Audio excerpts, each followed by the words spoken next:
Stonebridge Trust, $352.80, and petty cash back to Alan for $33.61. We have another bill from Graves Engineering for $940, another one from Graves Engineering for $581.41. Graves Engineering again for $1,489.60. Another one for $256. Another one for $657.60. We just have two bills this meeting. Do I have a motion to So accept these? So moved. Second. All in favor? Aye. You guys can do them fast. We have some general correspondence.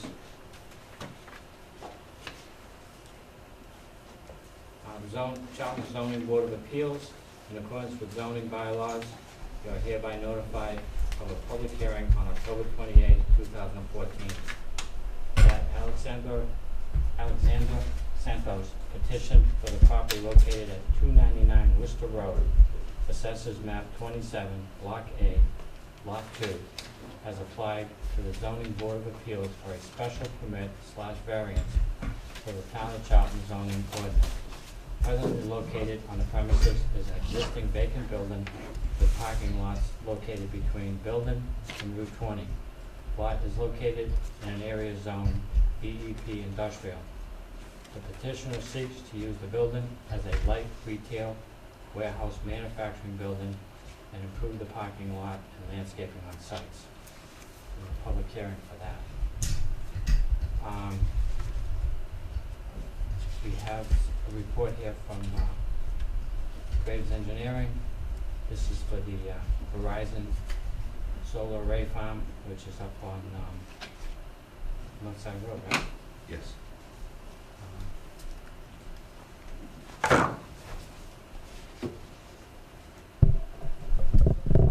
It's just a report on different things that Graves have done. Yeah, in the past 2 weeks since your last meeting, it's 5 field inspection reports for the Revo facility and several of the commercial solar facilities.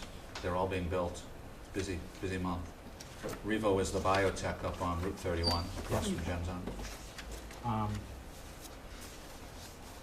They'd be advised to pass this around, have everybody look at it, review it, so you have some idea what's been going on with the site if you haven't had a chance to visit it. We'll pass this around. Town of Oxford Planning Board, a notice of a special permit decision dated October 6, 2014. Applicant BWC 5 Mile River LLC. Premises affected is 45 Clara Barton Road, North Oxford. Upon request for a special permit for application to allow for a 1.7 megawatt ground-mounted solar energy installation consisting of approximately 7,100 modulars on approximately 8 acres of land. On September 22nd, 2014, the Oxford Planning Board granted the special permit and site plan review and approved. So there's another solar farm going up, not far from our property lines, town lines. Zoning Board of Appeals, Town of Oxford, notification of zoning appeals decision. October 2nd, 2014, applicant William H. Webb, 11 Corbin Road, Oxford, assessor map. To request a special permit and variance to increase the existing non-conforming nature of the property to construction of a 11 by 14 enclosed 3-season porch. Action taken, special permit and variance granted.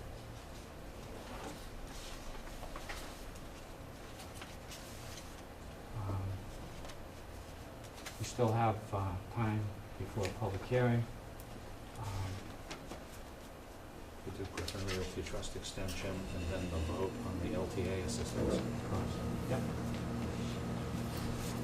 Thank you, Mr. Chairman. One planning board permit administrative item this evening is request from Burton Engineering to extend, to give the annual extension for the Griffin Realty Trust Business Enterprise Park subdivision plan and special permit approval to November 1st, 2015. That, they haven't built it yet, but it's shovel-ready. That's the subdivision, that's an industrial subdivision across from the intersection of Route 20 and Route 169 between South Sturbridge Road and Griffin Road. Is that the McKissick project? No, this is Ralph Nichols and Matt Sosik, the 13 acres. Oh, yes, okay, yep. You approved it several years ago, and it's just annual extension as they keep it on the market, basically.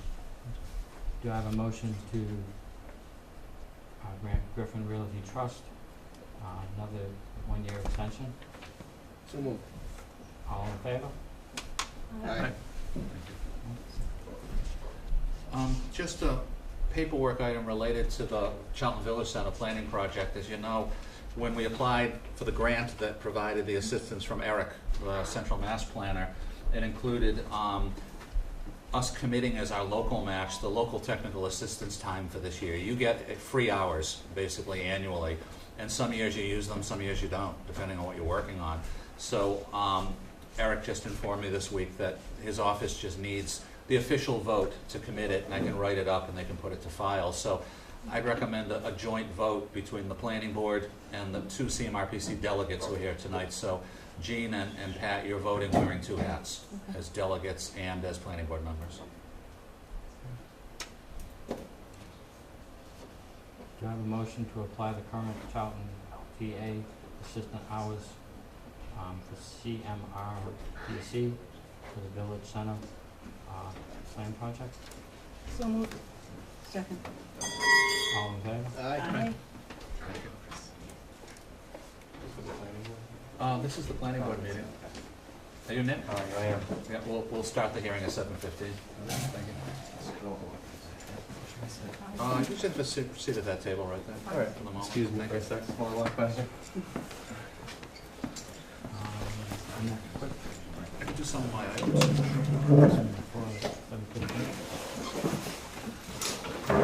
I do have a handout for the board from Sarah Whiting, who's your peer review engineer at VHB, on the solar flare solar commercial development next to the Wolfenden's property, over at Route 20 and Richardson Corner Road. And good news is, with the last bout of rain, Sarah inspected the drainage revisions and they held extremely well. So this is just for your information, her correspondence documenting that. And what she's recommended is, now that it held, she's recommending that Solar Flare add to the site operation and management plan the actual design. And then Sarah will review it, and that O&M will be held by us and used by the applicant over the years. So I wouldn't recommend you release the performance guarantee until we have the O&M finalized, but I just wanted to update you tonight that things are looking very good over there. Just some good news. And finally get something done. Yep. Squeaky. A few other items as we have about 5 minutes or so. Things are looking good heading to next Tuesday's town meeting on final field completion and the as-built plan for Lambs Pond Circle Street acceptance. We received today the last revision to the as-built plan for Graves to review, and there's only one or two minor field items of buttoning up a few things. And so I'm pretty confident that when the chairman goes to the microphone next Tuesday night, those items will clearly be done. So we're in good shape on that. Shifting gears, I went last Monday evening, October 6th, as you know, to the Bay Path School Committee meeting with the chairman, John LaFleche, and over the affordable housing grant proposal. And they were very positive, and they voted to support it, provide a support letter, and to authorize the planning board to put in the application with our consultant, Bill Scanlon.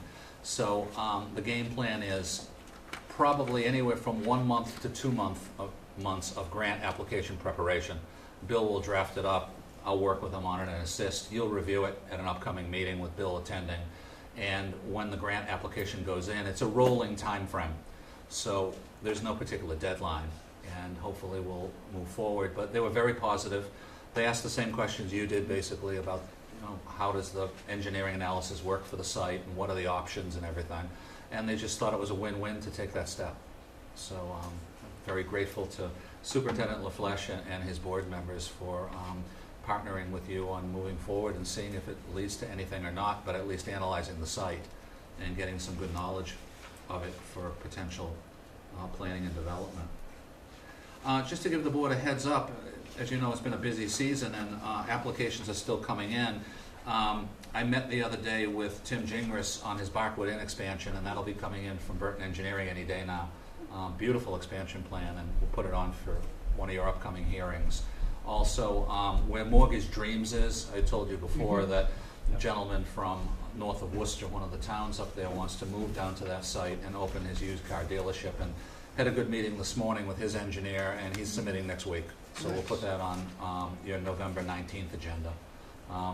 It's deceptive when you drive by. When you look at the plan, it's a bigger site. It goes much farther back, and there's plenty of room for him to have a small used car dealership and design it properly. So that one is there. I can't divulge with the camera going because the person didn't give me permission, but one of the larger property owners for one of the largest sites on Route 20 surprisingly contacted me a few weeks ago and had the meeting this morning, brought in a solar company, and that person the solar company wants to design a 4 meg site of comparable scale to the one on Carpenter Hill Road. So that one's coming in probably over the winter, but we had a very good technical meeting this morning to kick it off on the design and prep, and Mike Andrade and I will work with them leading up to the hearing this winter. So that's an unexpected larger one coming in at a location very amenable. I mean, it's in the middle of this large site. No one will see it. It'll be a perfect win-win location and project. Nice. The 3-phase line is right there, just sitting right there. Perfect. Flat site, fantastic. So it is one of the bigger parcels and it'll use part of that, and when they give me permission to publicly, identify them, I'll inform everybody immediately. And then the 0 Point Engineering out of Rutland, as you know, has been putting together a solar site plan for a property in the northern part of town, and that's coming in the next week too, for site plans. So those are the 4 right up front coming in, along with the home daycare lady that we know is coming in. So actually you've got 5. And then just before we hit the 7:15 mark, as you know, we've got dueling miniature golf projects, and they're both still moving forward. I've been talking and meeting with both of them fairly regularly since your last meeting, and they're both aware of the other. We made sure that they knew because they're putting financial commitment in. One is toward the east end of the Route 20 corridor, and one is to the west, and they both feel that they are fine and they're moving forward. And maybe we'll end up with 2. Perfect. Worst case scenario, one of them will be the one that banks feel are financially feasible for a mortgage, but so far they both feel that they both are. And those 2 are rolling right along. So I have a feeling over the winter either one or both are coming in. So, We have just 2 going over courses things to before choose from now. 7:15. I think that's it, Mr. Chairman, and we've hit the 7:15 mark. Just carry on this and grab it.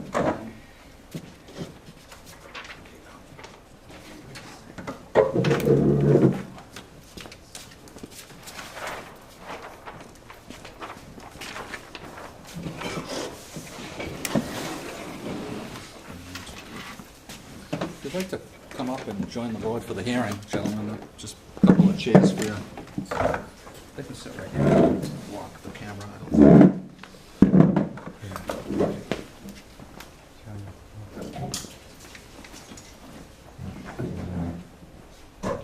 Grab that side, Chief.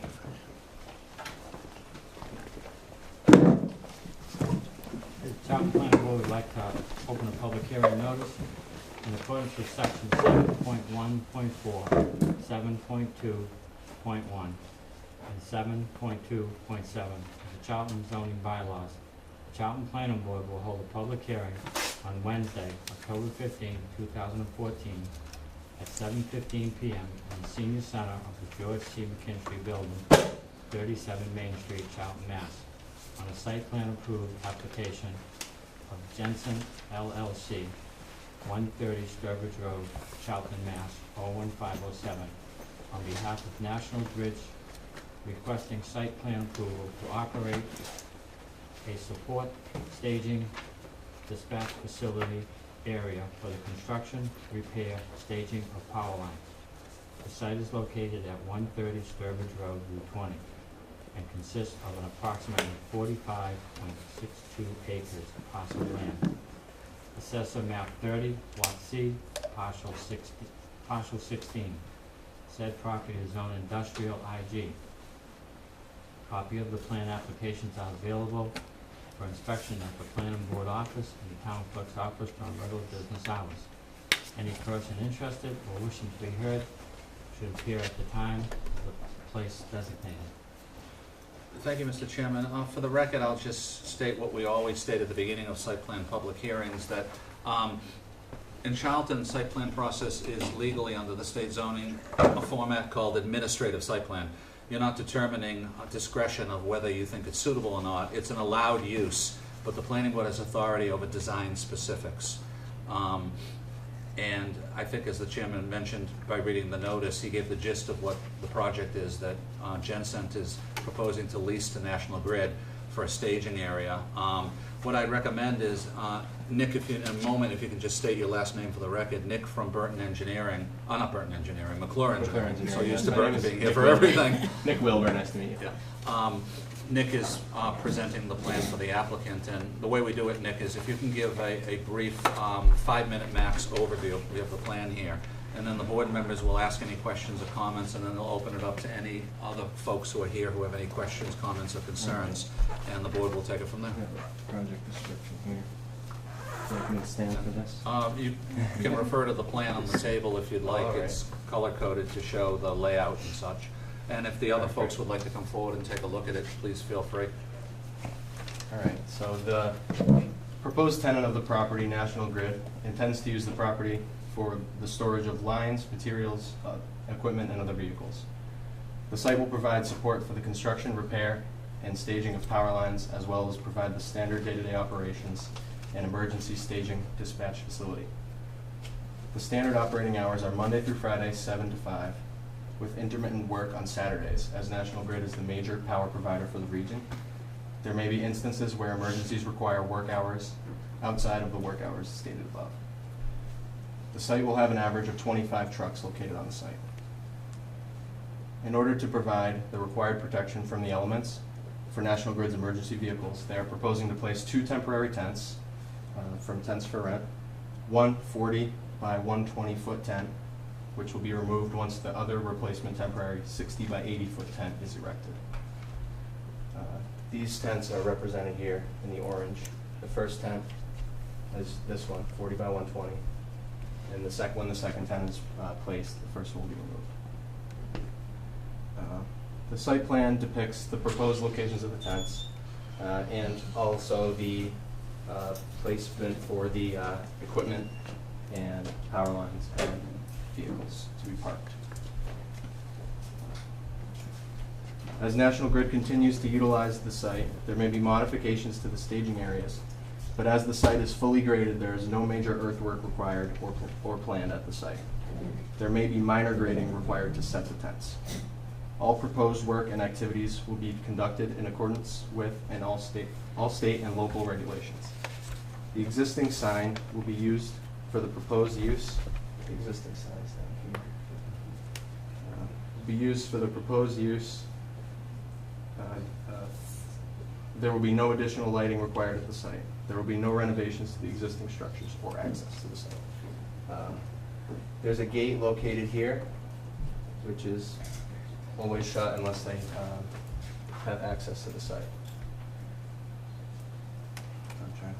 So there's currently a man-made pond right here, which is in the center of the site. I'm not sure. Do you guys all have any questions about The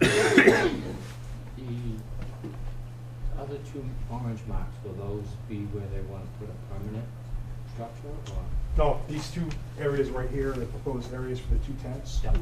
This one right here is the 4120, and this one is going to be the 6080. Okay.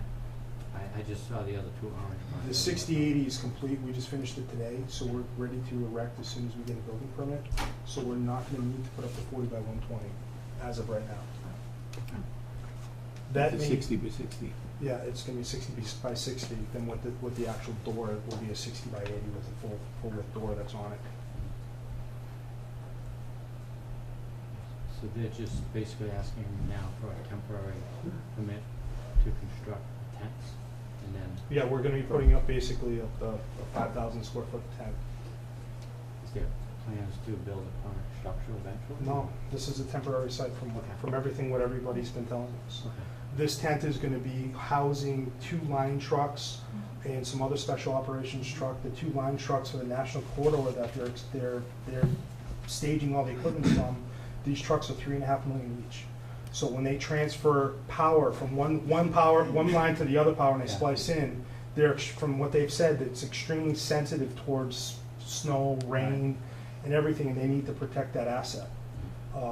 As everything expands, I think it's a great benefit for the community with them being there, especially with all your solar projects that you have coming up. There's presently a Quonset hut up there that houses some equipment now, I think the Quonset's right there. and a trailer Yeah, and the trailer's right there. management. That's gonna stay? Yeah, those have been permanent structures since day one. And they're gonna be occupying that stuff, right? Mm-hmm. Is there any new paving? No, It it's won't just, be, what you see in blue is the paving, that's what's there, and that's, and pretty much everything's gravel that's there. And if anything, you'll just have to fine tune it where the tent's going, right? Absolutely, That's and, it. and, and from what I've been told, it's an engineered site where all the wastewater, Yeah. all the rainwater is collected and it goes down into storage tanks down, I believe down at this end. Right. How many trucks per day, do you know? How many trucks per day? Yeah, it's like vehicles coming in and out. I can't answer that for National Okay. Grid. Like from what Ron, the site super, has told us, they're gonna be using it for dispatch, for, say if we have a snowstorm, in central Mass, they're gonna be moving all the trucks to the central area, Yep. they're gonna be moving out. We've done a lot of work with National Grid staging after big snowstorm or ice storms or hurricanes and whatnot. And Nick did mention that there's an initial basing of 25 trucks at the facility. So there'll be 25 trucks on the facility, It's just an average, though. and then just, on average. On average. But again, right now, they're bringing in equipment for all the central power lines, the national corridor, they call it, that are yeah. being replaced from here out to Palmer.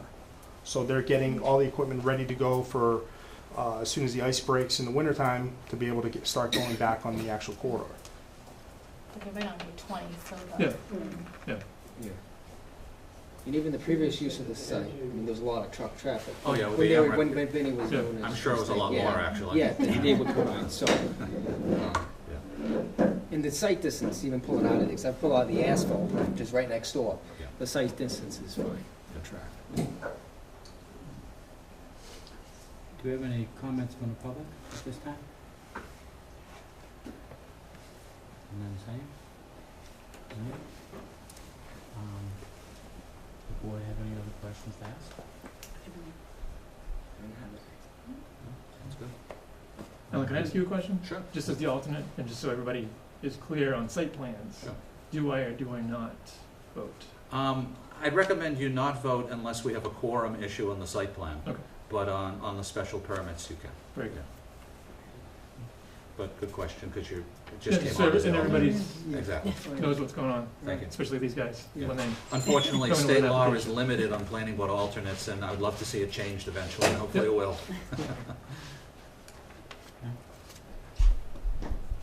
Do I have a motion to accept the site plan application for National Grid staging area on Route 20, Sturbridge, Mass? So moved. Second. All in favor? Aye. I'd like to close the public hearing at this time.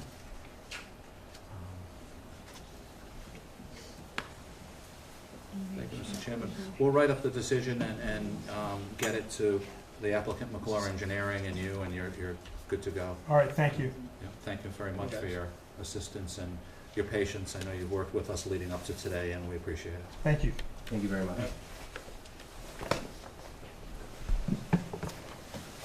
Jill, 5 minutes. Do you want to just take a break to let more people show up and then Yeah. just start? You did mention something about the Oh, the 0 Point Engineering one from Rutland? Yeah. Yep. What's it from? Yes, that's the one. Yep. No, I think we'll see it in about a week or so, and then we'll schedule it for, if we got it in the next week or so, it will be on for November 19th. What, the next two November meetings right now, for November 5th, you got the continued public hearing for Ponican. And then it looks like for November 19th, you'll probably have Barkwood Inn Yep. and one of the solars. And if the daycare comes in, we'll have that, so that won't take too long. So they're stacking up. How are they making out on the Ponican? Pretty good. They're working on it. And I told them to get it in as soon as possible so we can know that we're in good shape for the 5th, Right. because I don't, Yeah. I haven't made it clear to Burton Engineering that you expect to wrap it up that night, or you may have to deny it, Yeah, you know. okay, So don't wanna do that. that's what we have. Not being 7:30 yet, for the village workshop. Does somebody want to take a break and steal some of that food over there? Have no Yeah, break. you can invite Want me to everybody. just tell everyone? So should, yeah. We're 5 minutes from the 7:30 opening of the workshop, so feel free to take a 5-minute break, stretch your Back in legs. the 90s. Jane Garney and Gene Vincent brought some great refreshments, and help yourself, and then we'll, the chairman will reconvene the meeting in about 5 minutes. Thanks for coming up. I'd like to continue the public hearing tonight for the Charlton Planning Board.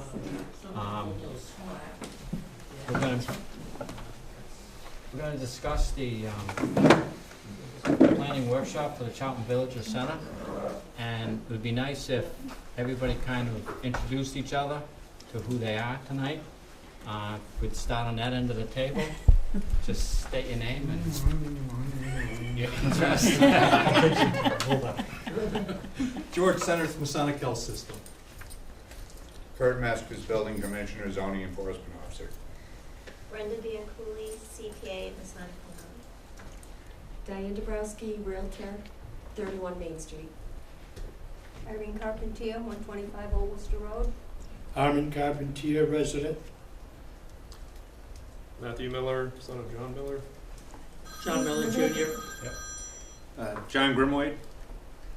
Sabrina Wath, I'm a Charlton resident, and I run the Southbridge Savings Bank up the street. I'm also on the EDC. Pete Boria on the EDC. Okay. I'm no good with names. That's okay. Eric Smith, Central Mass Regional Planning Commission.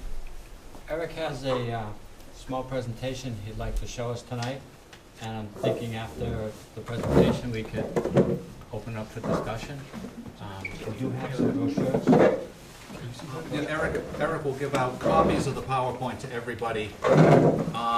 Do you want to, I can hand it out, Eric, when you want to, as you start. Okay, Just bring that'd be it great. around. Yeah, we have another article helping with just the concept of placemaking, which I'll talk about this evening When we too. get to placemaking later, we'll hand that article out Okay. at that point so people can reference it. But don't wait for me to hand it out, Eric. Just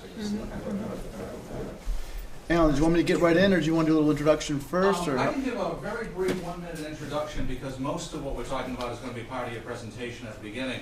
I just want to thank everybody for coming out, a lot of familiar faces, and I particularly want to thank John and Matt for coming out from Vermont. And you came down from Vermont last month and met with me when the project first started, and we all appreciate you willing to take the time and the commitments. Just a quick background, the planning board had applied for a grant from the Regional Planning Agency through their annual DLTA program, and the grant was basically the value of Eric's time. Eric is an experienced planner in terms of comprehensive planning, working on downtown and village center long-range planning projects all around Massachusetts, particularly in the North County and out in the western part of the state. And he started working with the planning board last month, has been working with me on background and analysis since last spring, actually, to get him up to snuff to understand a lot about the village and planning in Charlton. And tonight is a public participation workshop for people to ask questions, brainstorm ideas, but I want to really leave it to Eric about the specifics. I'll certainly chime in a few times later as the workshop goes on, but Eric, it's all yours. Okay, thank you. And certainly this is intended to be interactive. For the first part of the format, I will kind of go through the formal presentation. You have the handout. And then when I get to the end, we definitely have, make sure we have time for a public input. But if we get to certain properties during the night, and it's your property, for example, the Millers and Trumpeteers, feel free to provide your input, and then we can have the, this full discussion at the end. It's a little bit of an outline in terms of the evening. We've already done the introductions. Besides kind of thinking holistically of the Village Center, Alan has directed me to kind of focus on 4 sites of interest. So I'll talk about those sites, provide some initial findings of this, where we are as of today, and then talk about wayfinding, placemaking, and then ultimately, like I said, it's opened up for input at the end. And just a little heads up that this project is currently targeted to end of December, and I plan to come back with more comprehensive findings, recommendations, and next steps in the December planning board meeting. So if any of those are interested, certainly we hope you would attend as well. And as Alan said, I have worked as a town planner level up in Ashburnham, North County, up at Maynard, kind of more in the Concord, Acton area. And was assistant planner a number of years down in Mashpee on Cape Cod. I've also worked at the regional level for about a similar time frame as a town planner. Currently with Central Mass Regional Planning Commission, but also at Montechusett region based out of Fitchburg, which covers North County. And a little advertisement, we did the introductions, of course, a little advertisement about our program. DLTA, District Local Technical Assistance. It's been funded under the Commonwealth of Massachusetts since 2006 and allows us to provide technical assistance to our member communities for any subject within regional planning expertise. We've been funded again for 2015, so hopefully we'll get a chance maybe to do some follow-up work, or if it's another project of interest, we can be able to hopefully work with you guys for a new project. And so Charlton Village Center was actually one of a number of priority development areas that are designated within, in this case, the Central 13 prioritization project. Even has a number. We've been doing these prioritization plans all across the region. Started with 495, then went to Blackstone Valley, Central 13, which is kind of wrapping around the Worcester area, 2012, and then last year we finished out in the kind of Brookfields and points north on the rural 11. So based on that, we're trying to do some follow-up work. Now that we went through this prioritization project exercise and actually hopefully move something towards implementation by having a PDA technical assistance program, of which this is one project. Alan and of course the board submitted the request in February. We were able to award it in the spring, and with the board's workload, we said, okay, we'll come out in the second half of the calendar year of 14 and do the project. So the area in green, of course, is the village district, zoning district, as you passed at a town meeting and expanded it over time. And that's basically the project area. However, because there's some parts of interest that are kind of abutting it, we will be focusing on those, and I will be discussing those today. It's interesting, when Central Mass Regional Planning Commission mapped out the priority development area, or PDA, and ended up kind of being the historic overlay boundary only, and that's a crosshatch pattern. But certainly the intention all along was to have it to be the village district, and we're actually, this report will recommend that in our planning process we change the boundary to equal the village district, not just the historic overlay district boundary. So there's 4 properties of interest that we wanted to focus on in this project, and I'll be going over more in detail. I know we have, I think, at least 3, if not 4, property owners represented tonight, and that's great. The Miller's property actually makes up 2 properties on the east side of North Main Street with some frontage on L. Stevens Road, and actually even Route 20. The second one is the overlooks undeveloped parcel across from their main property there on Route 31. And then LeBanc's parcel in the south end of the district, which is about 1.5 acre property. And then the 3-acre Carpentier property, which is kind of right off Old Worcester Road, and not too far from the kind of the center of the village. So we have some land use mapping data available to us. This is actually goes back to 2005, but you can see, you can see the commercial is red. That kind of makes up the core of the commercial core of the districts. You have overlooks development is of 2005 that are taking place, including which has taken place with the late 90s and early part of the 2000s. You did the senior cottages, so that shows up kind of in the western side of that property. Municipal properties are kind of dark brown with the library and town hall, and the residential character of the area of Main Street. And then, you know, the recreational and park uses are kind of in a, describe that pattern, but you obviously know where your ball fields are, and it's a kind of black and brown pattern. And then, of course, all the surrounding areas, especially to the west, you can see this, they fit in the wooded areas. Oh yeah, I mean, yeah, maybe it'd be good if you wanted, maybe put this map this way, actually, if that's okay. Whatever Yeah. works for you. Yeah. Yeah, then you guys, I'm not blocked by that, but then you can see the map as well of the village district and the surrounding properties that we'll be discussing. So, moving right into then the properties of interest, Millers, who I'm happy they're able to attend, they own 2 properties. One is currently in the town, it's in the town center zoning district, and that is actually the piece that's about 3 acres right off of North Main Street heading north. And, yeah, thanks, Carl. And then, more significantly, they have a property that is, this is about 74 acres, and that has frontage in 2 places on L. Stevens Road. I don't have a pointer here, but, and then, yeah, thanks, Carl. And then, yeah, and of course, way out, the property goes on to Route 20. So that property is currently zoned agricultural today, and part of their meeting, we want to hear if folks would be interested in perhaps trying to expand village center zoning to cover this property, to perhaps take use of, you know, more mixed-use kind of walkability provisions that the village center district allows versus agriculture, which is more rural in nature. So for each property, besides kind of showing the base overlay zoning with kind of the overlay of the aerial photo, I'll go through some environmental constraints that we were able to map out again using our geographic information system.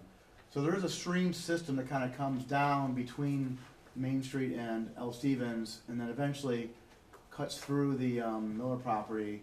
Yep. And then there's, under Mass law, the River Protection Act of the 90s, you have the 100-foot buffer and then the 200-foot buffer out. So kind of try to map those as well. Certainly you can do work in the 100 to 2-foot zone, but there are regulatory issues you got to consider in terms of the Conservation Commission Wetlands Protection Act requires. You have some wetlands, so we map those as well as the buffer area. So you could get into the Miller, could get into the property that direction, but of course it would require stream crossing. Of course, alternatively, they would have 2 areas currently with frontage on L. Stevens Road they could access their property, and there certainly is a large buildable area that kind of gets up to a plateau. You can kind of see, follow the contours on the, Carl maybe can see the hill. Yeah, you kind of follow in that nice large buildable area that's kind of flattens out into a plateau. You get back down to the Route 20 area there's more environmental issues in terms of wetlands, and I think it looks like there's some kind of wellhead protection area. I'm not sure if there's either public water or some kind of drinking water supply in that area, if anybody knows, but that looks like that's the pink layer showing up. But certainly it looks like there's a nice large buildable area. I know that it's all wooded, and you have to, you know, do some grading work to make that accessible, but certainly we've seen people build in hill areas before, and it's also economical for the property owner and the developer. It seems like there's some opportunity there. Sorry, wrong way. So the Overlook owns about 26 acres across the street from their, you know, where everyone thinks of the Overlook and their developed property up in that area off of 31. And this property's kind of interesting shape. It's not perfectly rectangular because a piece of St. Joseph's Church kind of butts out into it. There's a couple old fields. Was that ever farmed at one time, to your knowledge, George? Certainly some of those fields that were open look like they were agricultural in nature at one time in the past. I don't know if anybody has any history of the use of that. Yeah, I'm not sure myself. Used to grow corn in the one upper unshaded area. Upper, okay, yeah, kind of to the southwest of the church was corn at one time. And that is all village district zone today. And then we pop on the environmental constraints where the corn was grown. That certainly there's no constraints there. There is a little bit of a stream system that kind of separates that larger built area from 31 again. But you know, working with conservation for any wetlands crossing, it's not any wetland resource area until you get more to the northwest of the property. It's interesting if you kind of look at that property with the St. Joseph's Church property. They kind of form this kind of large buildable area where the church has their parking lot not shown up on this. Let's see if you can see it on the other. Yeah, kind of. So there's kind of a little building envelope or development envelope around the church with their parking and driveway access, but kind of the western, northwest side of their properties will overlook, there is some land there that looks like it's certainly buildable, and there's a project I'll talk about a little bit earlier, an example of a project from another town, I'm going to do some case studies a little bit later, that might be one potential candidate for that type of a property, and I think Richard Kerr from the, Richard's here today? Yeah, last time when we met, it's good, nice to see you. Was even thinking that maybe there's a way we could look some type of a connection road to H. Putnam Road extension through the church property. Obviously, the church will be open to it, and maybe even try to talk to the church and see if they're interested in moving the village district boundary to include the church, which is currently residential. That's what here, suburban zoning. Right. Yeah, R40 currently this time, but you can see there certainly could be some opportunities for additional development in this area, I believe. So the smaller of the pieces we're looking at is LeBlanc property, and that's because the landscaper who bought it, what's his first name again? Ken LeBlanc. LeBlanc has a vision of perhaps trying to do some kind of like sandwich shop, ice cream place, particularly taking advantage of the recreational fields nearby. Kind of purposely zoom this map out there. You can see the soccer fields to the west, and of course more north you have the rec fields, such as the school and behind the library. The town actually rezoned this area for the village district expansion a couple of years ago from the residential R40 category. And next, looking at the constraints. This property has, besides some very limited coverage of wetlands with the buffer area in the northeast part of the property, it certainly seems a lot of opportunity to make better use of this land with 1.5 acres. And what I'm going to do as part of this project for the next half is kind of go through the zoning, and if you just kind of look at, based on the kind of use he wants to do, how many parking spaces would it take, what are kind of the setbacks, and just kind of assess, some opportunities there associated with this property based on the road frontage and the 1.5 acres of land. And then the fourth one is the boundary of the property. A little lighter in this one, but yeah, it's the light blue line around Carpenter's 3-acre property, which is it kind of looks like it's sort of sitting there waiting to be developed in some sense. It's a cleared, wide open property right on the edge of this village district. Right on the edge of the heart of it, where the Old Worcester Road and 31 Masonic Home Road all kind of converge in that location, and so it's very walkable. I think in terms of, I'll have actually about kind of a walkable area map to show a little bit later. So I think in terms of that characteristic, this is a prime piece to consider.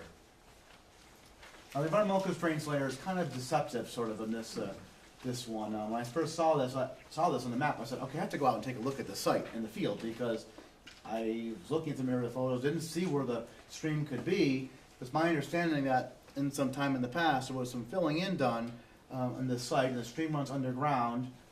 Communications with Alan is that the Conservation Commission and the Conservation Agent are aware of this, and they're only going to treat it as the way it is today. They're not going to take into account riverfront areas, river areas, wetland areas, and obviously if any building would have to take, there'd have to be work with a civil engineer in terms of structural design and so forth. But so I almost think you can almost like wipe off the slate of environmental constraints on this map based upon the aerial photo that we look at for the site, and here I have the zoning on it. But you can just walk there, drive down the street in the daytime, and see what's there. It just seems like it's a prime property that's hopefully can move forward if the economics work for development, especially with the village district that it offers. So we've been working with Alan and trying to really, I've been trying to get an understanding of the village center district, reviewing it and kind of think of some current contemporary best planning practices, and trying to provide that information as part of a report. But as I said earlier, the village center PDA boundaries, of course, intended to be the same as the village zoning district, and we are analyzing the village district zoning as part of our project. We'll also be reviewing zoning, of course, of the surrounding districts of the 4 sites of interest, especially how the Miller's property is agricultural zone at this time. And one reason, of course, we want to have this workshop is because, besides being able to gauge the property owners and hear from the public what their thoughts are, but help gauge feasibility of expansion of the village district. And after tonight, taking your input, and all the thoughts what I need to do, the report will have a full set of findings and recommendations. So the village district, of course, is intended, of course, to provide a more compact built environment. And if you look at the zoning dimensional requirements table, that's what it does. The village district has a quarter acre or about 10,000 square feet of lot area with corresponding, reduced lot width requirements and setback requirements, and you're even allowed to build a little bit higher and have a more higher building coverage than the other surrounding zones. The R40 low density residential zoning district, as well as the community business zoning districts, use requirements are different, but in terms of dimensional requirements, they're almost similar, except for the front yard requirement for commercial businesses 10 yards deeper at 40. And the agricultural zone, of course, tend to be more the most rural of the four, and that shows up. And that's kind of significant when we think about the build out of the Miller property, developing it under the agricultural requirements shows up a different kind of a built environment in the end versus the village zone. So when I took a look at the zoning bylaw for the village center, I noticed how under agriculture, floriculture, and horticulture uses that greenhouses were allowed by right. And one, just maybe kind of clean things up a little bit is and we're of course really trying to encourage more local food and local food movement and opportunity to buy local produce. But perhaps in this case, perhaps this town could change the zoning in the future to make it site plan approval, like you did tonight for the solar project. At least you give the board some review, for design considerations or parking and layout and village district environment. I think might be something to consider. Some uses that are under business use category, perhaps to consider some change in the future. Dry cleaning establishments and laundromat are by right. Perhaps again, we don't want to maybe push them through the extra envelope of special permit because you still want to encourage those uses. A great place to have them is for convenience in the village district, but perhaps site plan approval at least allow some more design considerations, location or parking or access.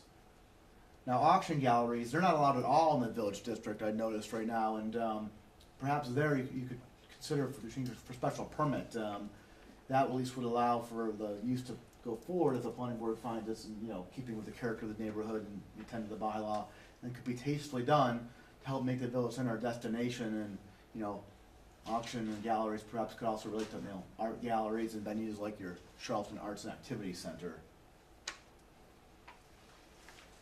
You put a great provision in your bylaw a few years back called flexible development, which is another name for that is called cluster residential development, where you build a subdivision, but let's just say you have 50 acres, instead of having it being 50 houses, 50 acres, you kind of densified a little bit by having putting that, generally it's just for you a rule of thumb is that, you could perhaps have 25 acres, only half the land used, and let the other half being open space.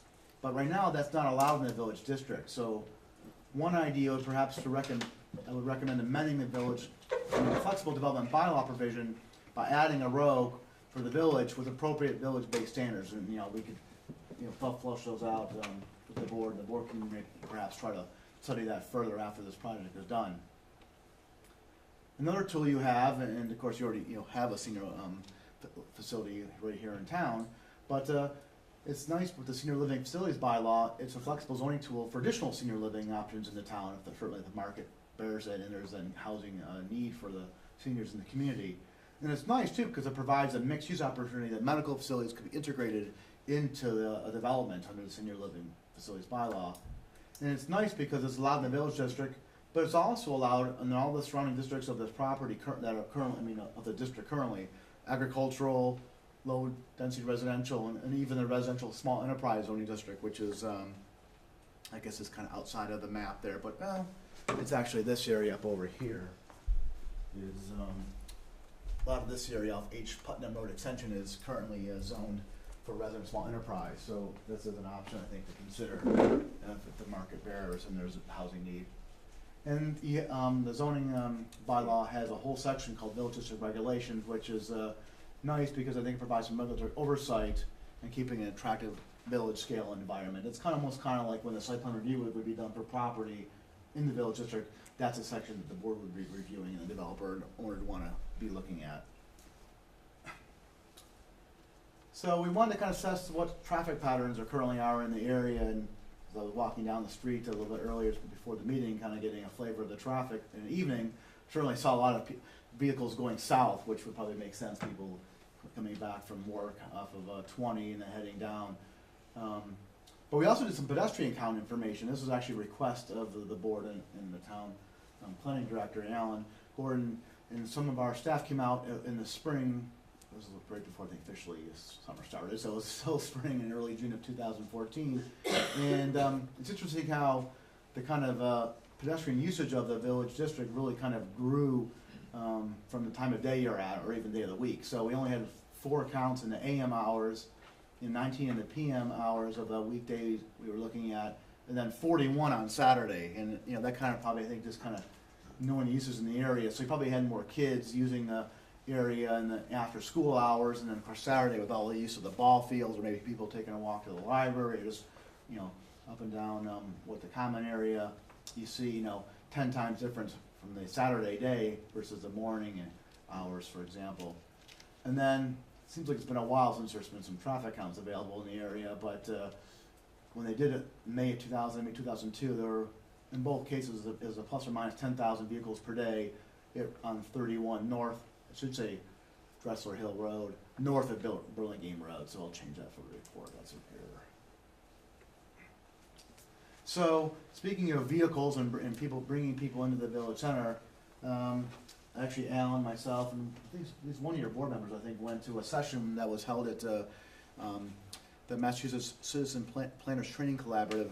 Patty Ridlock, yeah. Patty, okay, Patty was there too, right, yeah, and in March at College of Holy Cross, and it was nice because we were all there, kind of hearing the same information, but this concept of wayfaring is kind of a new, relatively new term in the planning field, and the concept basically would be help direct people to Charlton Village Center. It's interesting because wayfaring actually is kind of a term that kind of preceded wayfinding, and it actually was introduced in the 16th century is a term that meant by traveling or journeying by road. Therefore, a wayfarer is a person who travels by road, especially on foot. Of course, this day and age we had automobiles and more sophisticated transportation besides just foot travel. But in the 1960s, there's an urban planner named Kevin Lynch, who's kind of a well-renowned planner in the planning field, and he actually coined the term wayfinding in one of his books that he wrote called Image of the City, and he defined it as a consistent use and organization of definitive sensory cues from the external environment. And I've actually known about town of Charlton since '97 when I actually met Carl's dad, Bill Holgren, at a historic preservation workshop and came to visit Charlton. And if you're on Route 20 coming west from Worcester, or of course you're in Auburn, Oxford, there's no real signage kind of directing into the village center at this time. So I mean, even when I was first coming here to meet Alan, I was questioning, okay, which road do I have to go in? How do I get here? Now I know, but still, it's, you know, if you want to try to bring people to the village center and make a destination, wayfinding is a way to kind of get them there. And Maynard, as example on the left, they actually, well, actually, I should go to the second bullet here first. There are actually some state grant funding that the town could apply for to help the town out develop a wayfinding program. You know, they actually have a consultant on retainer that they use. They work with the town officials and town volunteers and the residents to come up with a system that would work for the town. And so, the town of Maynard, which is kind of bisected by Route 117 and Route 27, and, you know, there's no main way into Maynard, or there's no Maynard Side Direct Highway. They developed this system here on the left, you can see, with some signage directing people to downtown Maynard where parking is, and dining, and arts. They've been kind of doing an arts thing there in the last few years with took the old building and just kind of like you guys did, and made it to artist space. In downtown Hingham, of course, you know, zipping down Route 3 to Plymouth or the Cape, you know, people really don't, I guess, weren't stopping or haven't been stopping in downtown Hingham and having difficulty finding it. So they developed kind of a series of wayfinding signage program to take people from Route 3 to downtown Hingham, and that's kind of their map plan on the right of that image, and then that's kind of their signage program that they came up with. So kind of related to placemaking, it's kind of, again, this is kind of a even more modern term, I think, than wayfinding is actually. It's kind of grown up in the planning field to kind of do placemaking for communities. What is placemaking? Well, placemaking is a process of creating quality places that people want to live, work, play, and learn in. And of course, all to do those, you would want to have some kind of mixed-use environment. And there's an e-newsletter that both Alan and I subscribe to called Better Cities and Towns, and the author says that, well, mixed-use, compact, walkable neighborhoods are fundamental building blocks of communities with a strong sense of place. And I think that's some of the things that you're trying to do here with Charlton Village Center. You know, I do believe it does represent an economic development opportunity for Charlton Village and the Village Center. You already have some elements in place for that, I believe, with the Charlton Arts and Activity Center and a lot of activities, you know, a wide range of arts activities from music, I think you performing art, right, and then visual arts, the library, and you know, I actually went to the library for the first time just a couple weeks ago, and how beautiful inside that building, especially with the addition you have to put onto the back. And then the athletic fields, you're having things that already do a lot of the things in that placemaking definition already. So how could we try to build on that? That's something we could try to look into as part of this planning process. And so walkability, I didn't put the structures on here, but I think you kind of get the lay of the land with the parcel lines. From the intersection, Old Worcester Road, North Main Street, Sonic Home Road, and Route 31, a quarter-mile radius has kind of been deemed by the planning field as being kind of a 5-minute walk, which most people feel is walkable before they need to get back in their car and want to go out somewhere else again.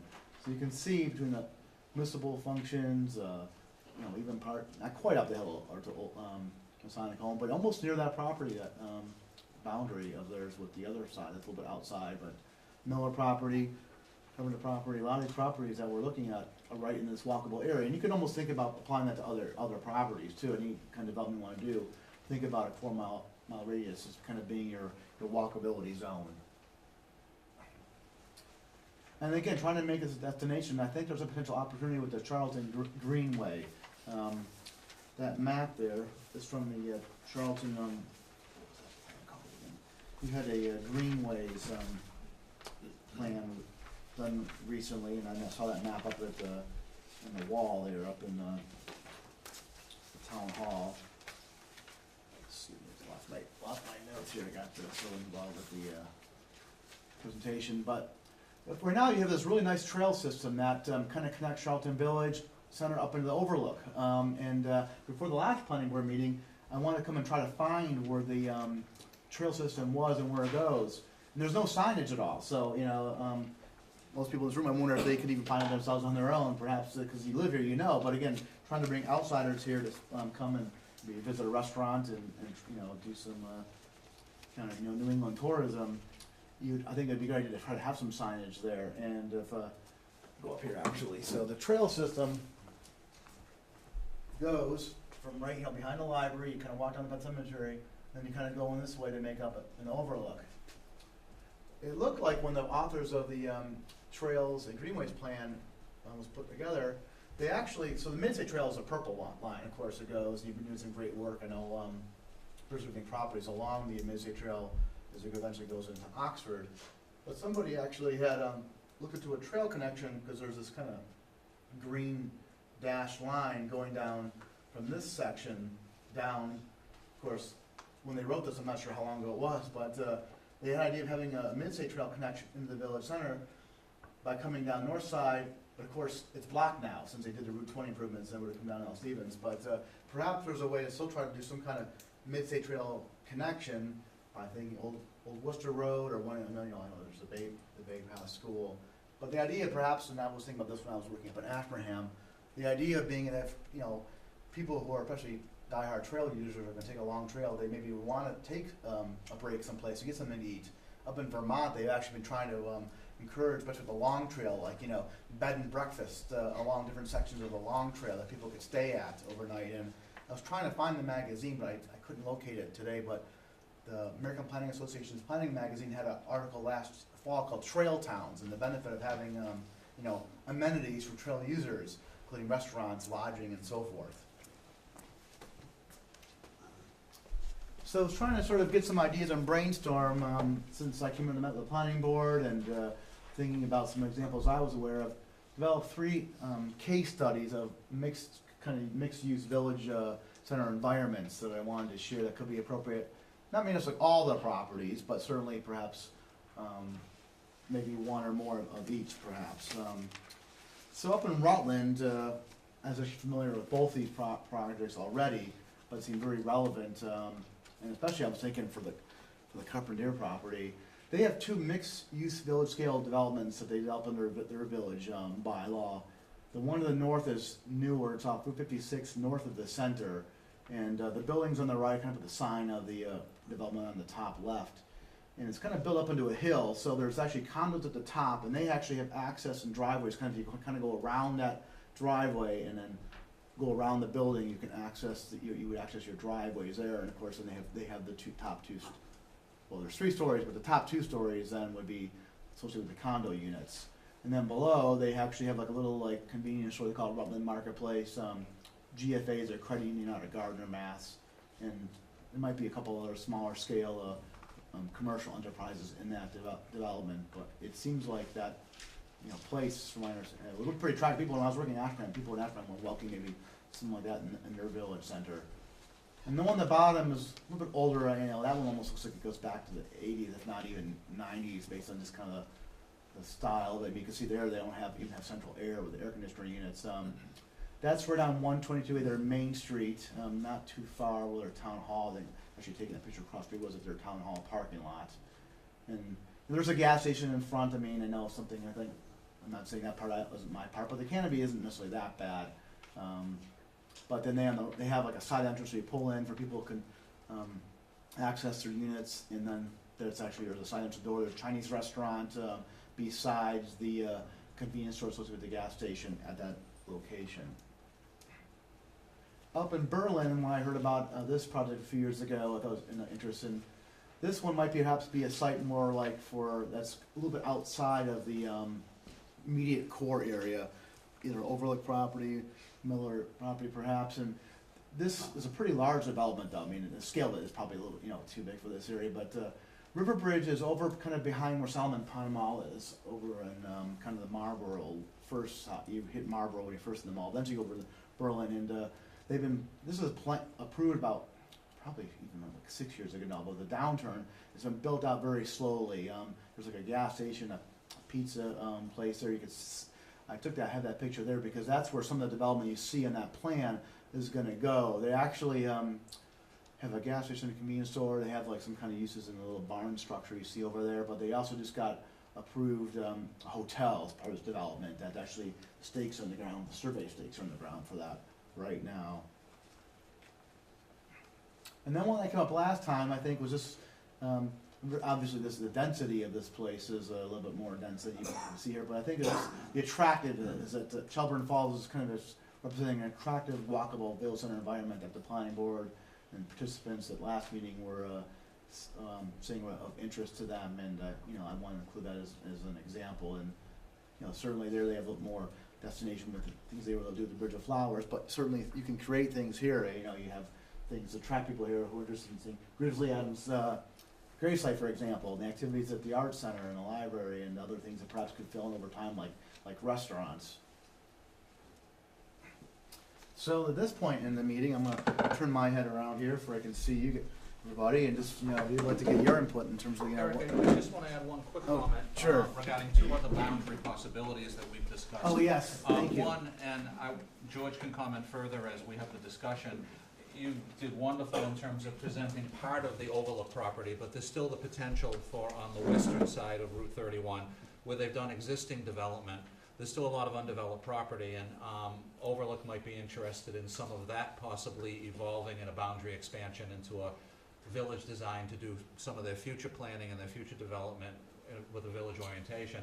And secondly, at last month's department head meeting, I just mentioned as we went around the table this project, brief summary of it, and the town administrator mentioned that she and the selectmen were aware that the Cultural and Arts Center, 4 Dresser Hill Road, is not in the village district.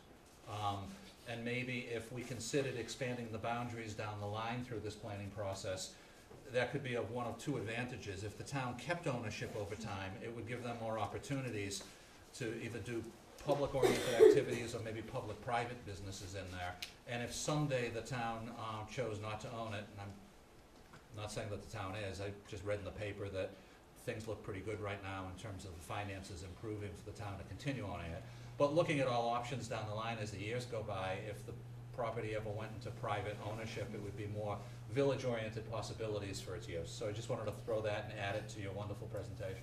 Thanks. Yeah, I did forget those too, so I appreciate it. And yeah, the CAC building is currently in the agricultural zone actually at the moment. So thanks. Yeah, so please Just, you know, anybody. That's a great suggestion.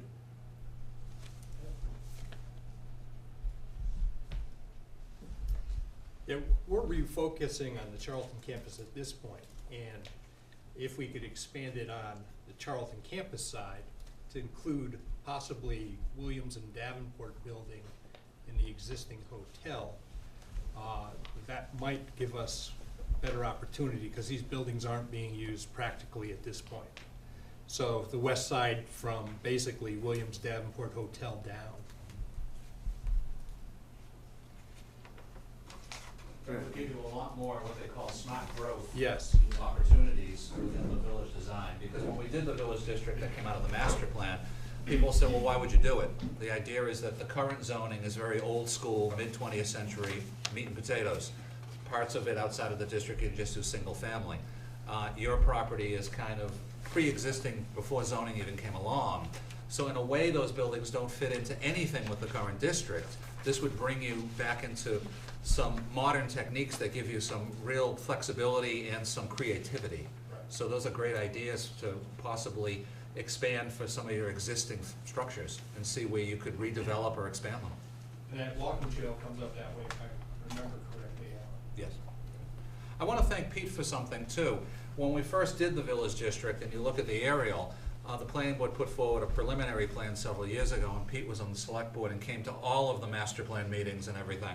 And it was Pete's suggestion, thinking that we'd be back in the future at something like this, that we go farther north. You recall, you were the one who said, branch off to the northwest, go beyond the intersection, and go up 31, at least about 2/3 of the way. So that gives us the chance to build now in that direction and expand more. And so we're now seeing that third step out of your suggestion.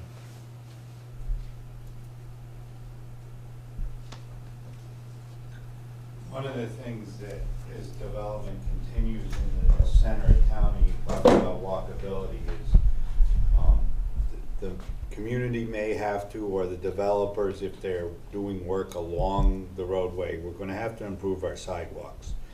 We have sidewalks here in the center of town and going up Masonic Home Road, but once you get across Masonic Home Road, the sidewalks disappear to that Spencer side, whatever. I get that directions all messed up. But that's absolutely key to any sort of walkability in this community.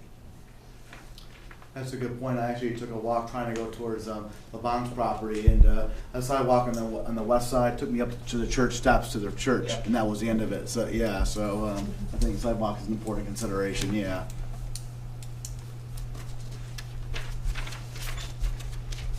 Anybody else? It seems like zoning is the easy part. The hard part is getting to the draw of the people here to use the zoned land so that people can afford to develop it.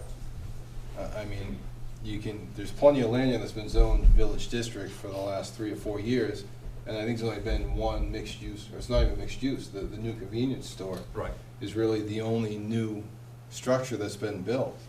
I think the village district, as it's designed, works great for that area where the properties are smaller, there's not a lot of land, you can't do a true commercial development, and it's appealing to those people to take those houses, repurpose them for a true mixed use that will hopefully draw the small mom and pop shops and let them build, and then in essence hopefully draw people to the area.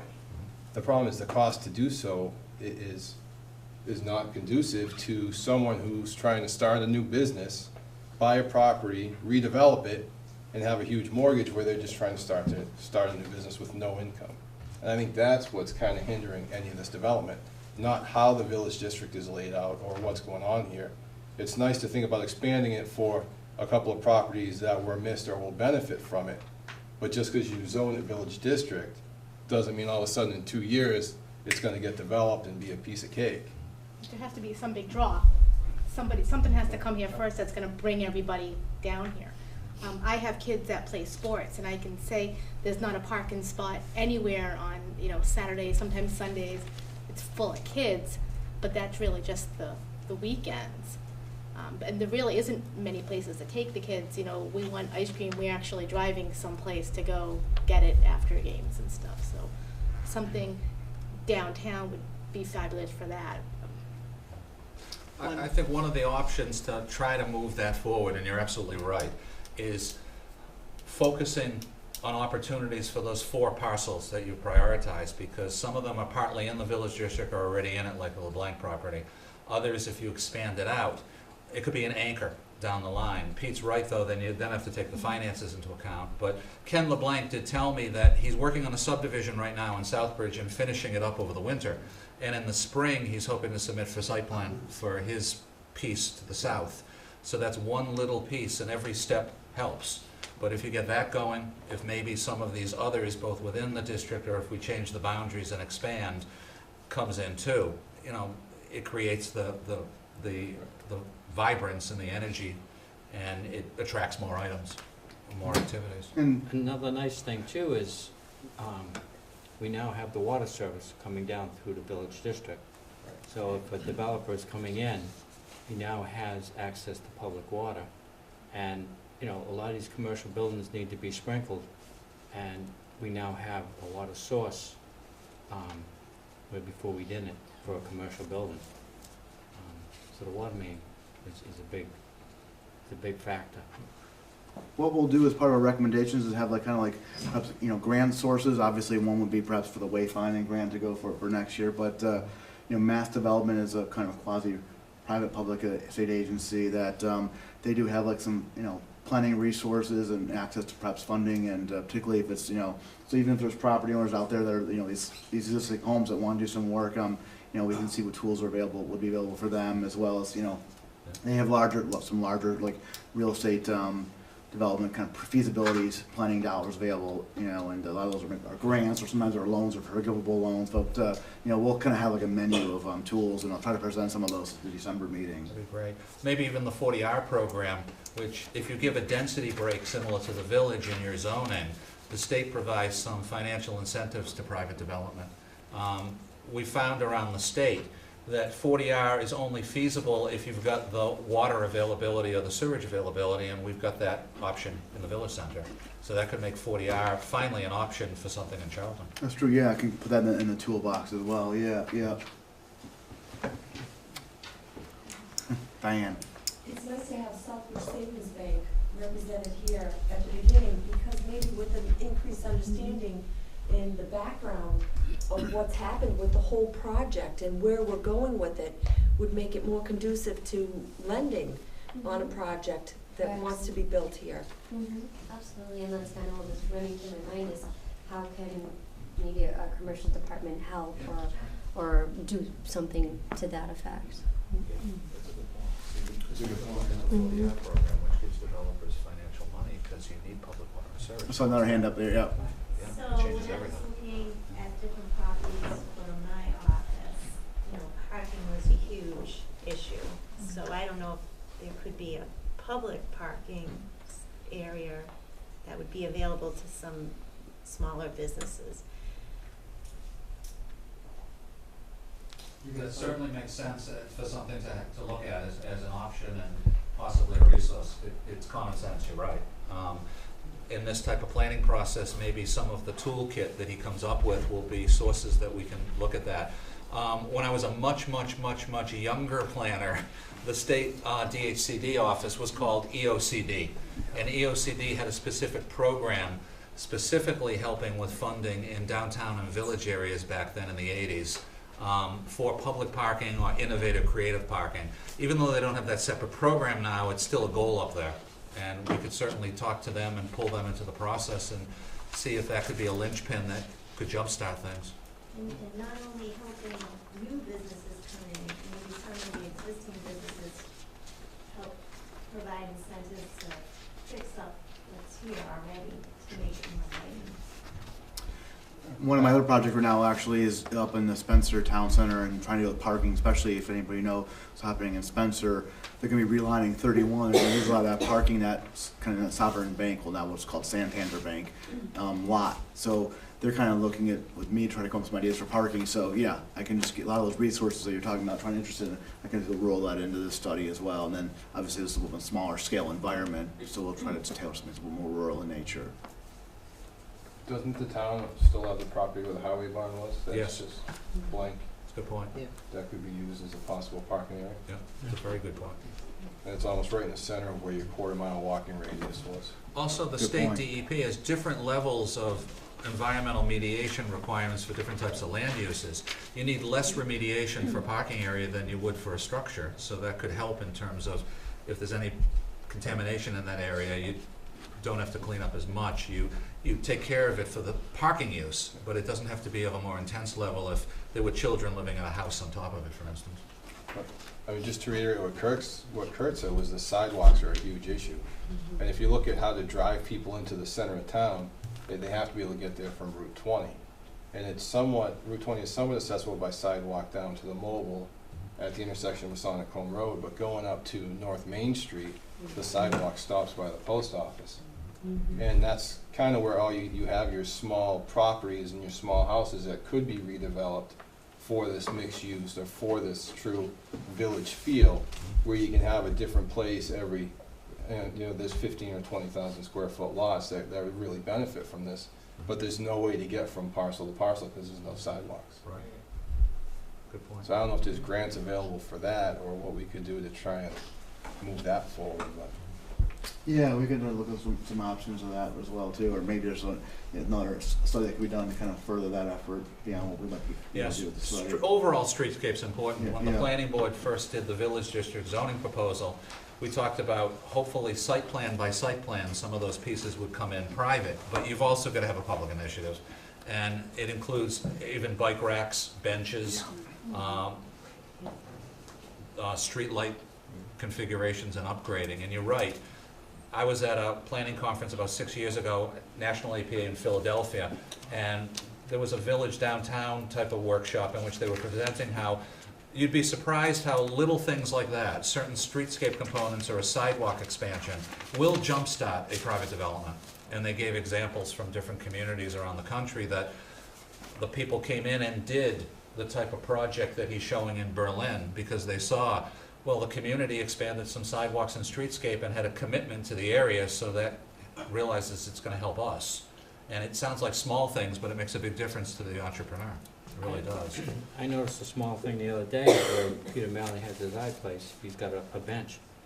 That bench was full, people waiting for the bus to come. And, you know, Pete's gonna have to put a bigger bench out there, I think, because there was too many people waiting for the bus.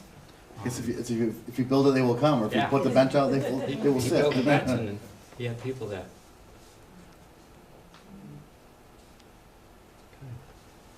Alice, I have a question for you. Are there provisions for shared parking in town or in the village district? Yeah, in our parking requirements, we do have the option, and occasionally it's popped up in the past at planning board permit reviews, and many communities have this of different levels of intensity, that a person can propose a shared parking, as long as the person that owns the property is willing to go into a written agreement with them. Yeah. And there are several of them that have been scattered here and there. So we do have that tradition here, and the bylaw allows it, and the site plan review process allows it. So we can build on that, absolutely. I think Diane has a question. Just a thought, I don't wanna volunteer the Masonic Home property for public use, but. Won't leave the room. If we repurpose the Williams and Davenport buildings, that's a beautiful area that could connect the ball fields, add parking trails, and if you had some attraction built into the building, maybe the staff could take advantage of it.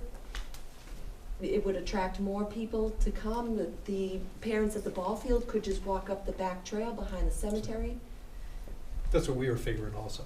Okay. And it's a structure that's already in place, so you're not building anything at this point, renovating, so. Another destination. Yeah, whether it's florists, whether it's whatever, I mean, restaurant. Outdoor cafe. Is part of that big portico on one of the buildings? No. Oh, okay. Well, the Overlook Hotel, as you came through, that would be, That would yes. be a beautiful place to have outside dining. Dining, right. So there's great possibilities. Great to hear your suggestion. I'm glad that you're able to respond to that right away. Alan, I think a lot of this is asking landowners to invest and kind of expand. Is there any way, I know the town doesn't have money to invest, to, like I said, to do sidewalks or take on any big projects. But the town, is there any way the town could kind of structure their permit fees different to try and drive the development to where they want it, or to try and entice developers to come in with some type of reduced permit or something that will, like I said, just kind of get them, pique their curiosity to maybe look twice? Sure. I don't think that is a feasible option, because our permit fees in the planning world, at least, planning, conservation, ZBA, are minimal. They usually literally are several $100s to a few $100s just to cover legal ads, mailings, things like that. And permit fees don't hinder or promote development one way or the other.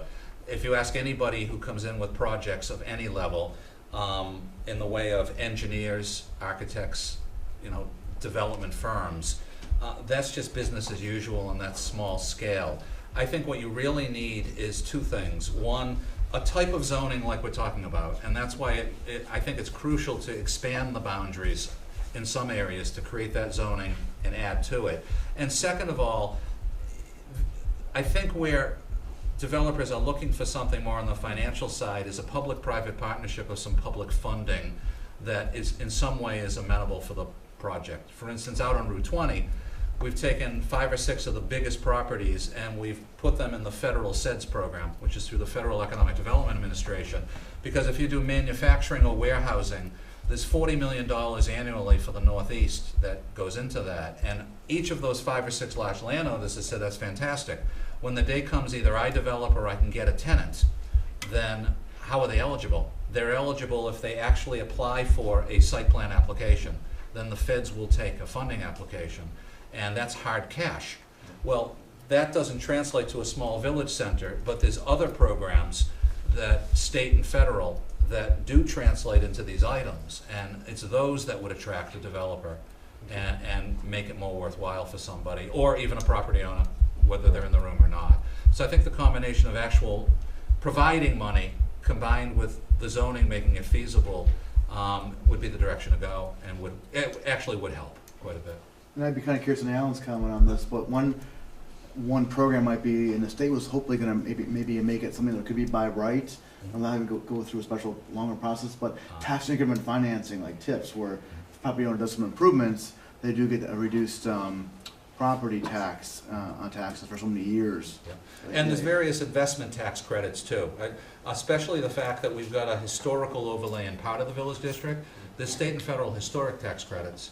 Well, that's important aspect. One thing that Jeannie has been dealing with as executive director of the Housing Authority is her expansion for the elderly.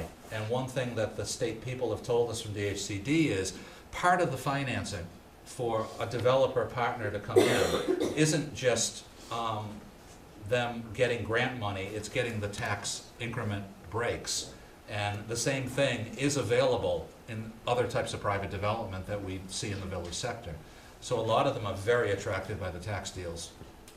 And we can make sure that's part of the toolbox as well.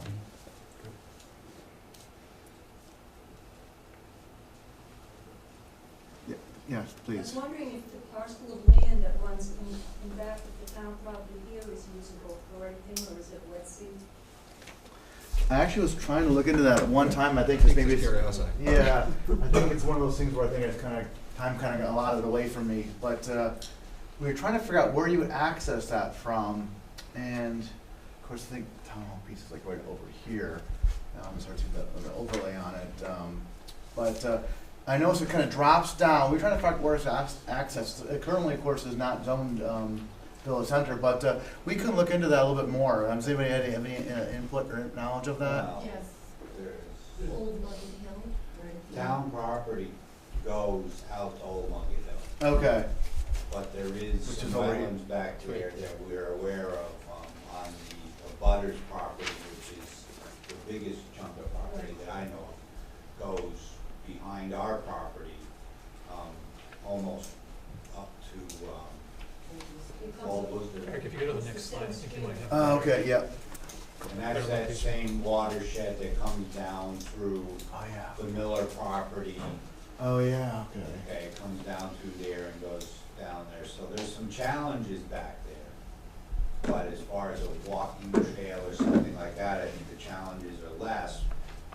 But, you know, what the other abutter wants to do with his property back there, is yet to be seen. The town has expressed interest in my long-term planning for the town building, is whether or not we ever built an access out to Old Mulgate Hill Road or not. Certainly I think I'd rather invest money in sidewalks in existing places before I started talking about building a driveway out to Old Mulgate Hill Road.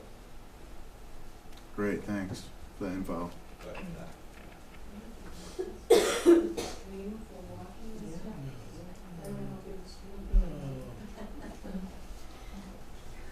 Eric, I'm just curious, when Patty and I were with you and Trish Settles at the Holy Cross presentation on wayfaring, it seemed like some of the examples they showed us weren't just heading you to, say, a village center, but also mentioning in some of the signage specific uses or businesses. Do you think that grant program would allow that to be designed into something? It might say, for instance, Overlook. It might say Arts and Cultural Center on some of the signage. I would think so. I don't see why it wouldn't at this point in time, based on my experience with that. So I think, I think it's my understanding you could tailor it, craft it how it's going to work best for your the town, and of course the property owners in the community. You're right, it was pretty specific, parking, library, and that kind of. Yeah. Maynard's case is restaurants or arts, and yeah, I think it could be, in Maynard's case, I think, yeah, it almost seems like I could take the next level. If you're there in the town center, they have a sign. That's one thing they're lacking currently is well, what restaurants? Where are the restaurants? Maybe they could take it to the next level. Sure. Kind of lessons learned from their experience.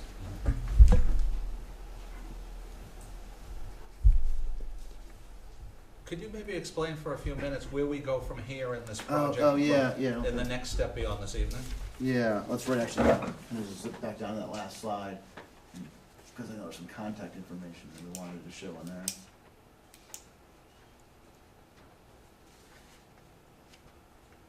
Okay, so here we are, October 15th, and so now I got some good homework to follow up on here over the next few weeks. I'll probably get together with Alan and actually want to come take a closer look at Overlook, hopefully sometime before we get too far in November, and then that way be able to do some findings and recommendations. I got some preliminary findings today.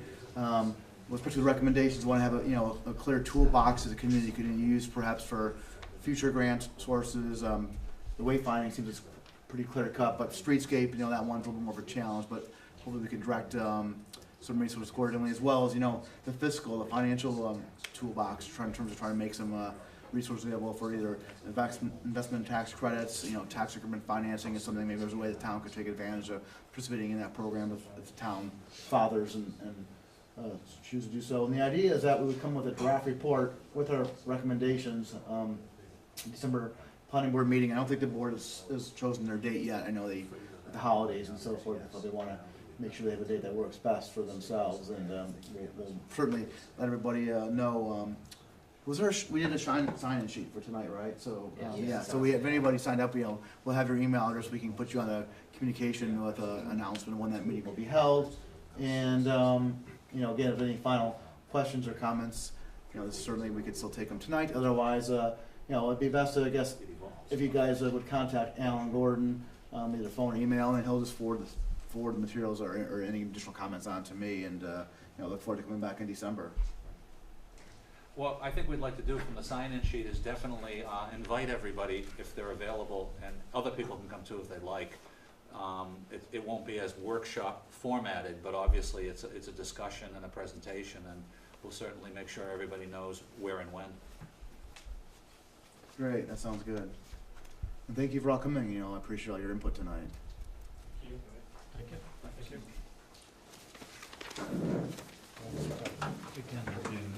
We can pause for a few minutes if you want. The one where it crosses here? This is one. That concludes the scheduled portion of this meeting of the planning board. I'd like to have a motion to adjourn. So moved. Second. All in favor? Aye. Thank you.